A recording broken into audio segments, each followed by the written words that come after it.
سيدنا السلام عليكم. رمضان مبارك، جمعة مباركة، تقبل الله الصيام والقيام وصالح الأعمال. بزاف ديال المقاولين اللي كيتشكاو من فشل المقاولة ديالهم رغم حسن التسيير من وجهة النظر ديالهم. يقول لك هاودي حنا درنا واحد الخطة مزيانة، تسويق مزيان، ورغم ذلك فشلنا في المقاولة ديالنا. علاش؟ واخا هنا في طرق التسيير كاين جوج ديال الطرق، كاين الطريق الافقي وكاين طريق عمودي. نبداو بالطريق العمودي.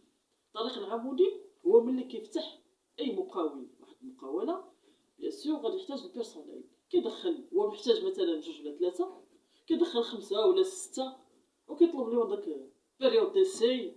ايوا ها هو خدام، قال لهم شي طريقه ولا سير تنعيط لك، خرج هادوك يدخل اخرين، وها هي غادا وعندها صوره مطور وراه ذكي وكيقضي المصالح ديالو باقل التكاليف، وعنده صوره واعر وما بحالو حتى شي واحد. اولا تيقول لك اودي راه كلشي كيدير هكا. دابا دخلت عليك بالله، انت باغي تبني المستقبل ديالك على ظلم العباد. والله عز وجل راه كاين، الله تعالى راه ما كيبغيش الظلم. يعني كيفاش بغيتي انت كتطلب النجاح والاستمراريه والتفوق وتزيد لقدام وانت كتمص الدم ديال عباد الله؟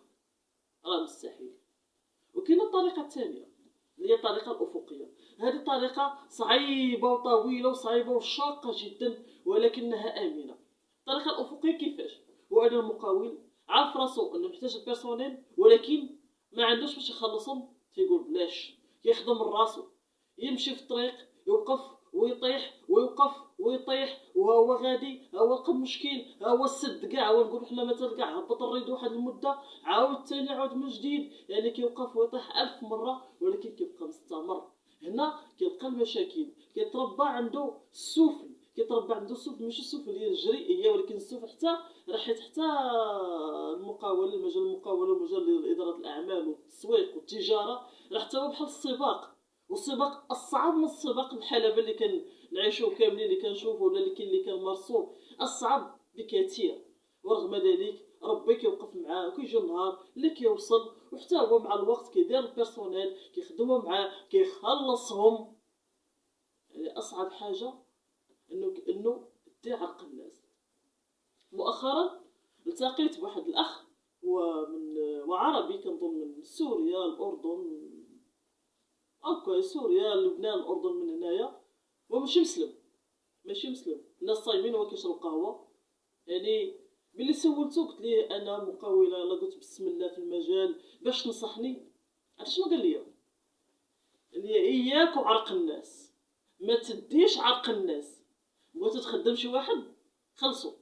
الا كنتي غتشوف راسك انك ما قادرش تخلص عباد الله، ما تخدمي واش تخدم راسك. يعني هو هذا السخلص هو ما كبرش بزاف، يعني في الخمسينات وكا. يعني هو عطاك خلاصه، الا بغيتي تزيد لقدام اياك وظلم العباد، لان اي واحد راه بذنوبه. كنتمنى التوفيق للجميع، ورمضان وعيد مبارك سعيد للجميع.